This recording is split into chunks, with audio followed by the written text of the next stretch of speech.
আসসালামু আলাইকুম ওয়া রাহমাতুল্লাহ। একদিন মুসা আলাইহিস সালাম আল্লাহ তাআলার আদেশে মানুষের মাধ্যমে ইসলামের দাওয়াত দিতেছিলেন। তখন সে দাওয়াত দিতে দিতে দেখে একটা বৃদ্ধা কান্না করতেছে। তখন মুসা আলাইহিস সালাম তাকে জিজ্ঞাসা করলো, তুমি কান্না করতেছে কেন?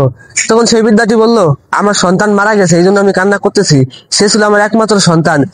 তখন মুসা আলাইহিস সালাম সেই বৃদ্ধাকে জিজ্ঞাসা করলো, তোমার সন্তান বেঁচে ছিল কতদিন? তখন সেই বৃদ্ধাটি বলল, আমার সন্তান বেঁচে ছিল 350 বছর। তখন মুসা আলাইহিস সালাম বলল, সুবহানাল্লাহ, তোমার সন্তান এতদিন বেঁচে ছিল, তারপর তুমি কান্না করতেছো?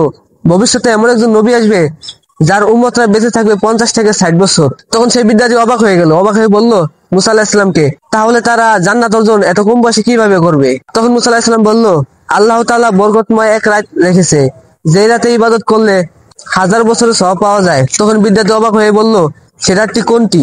তখন মুসা আলাহিসাল্লাম বলল, সে রাতটি হচ্ছে লাইলাতুল কদর। তখন বিদ্যার্থী বলল, সেই নবীর উম্মতের কতই না সৌভাগ্য।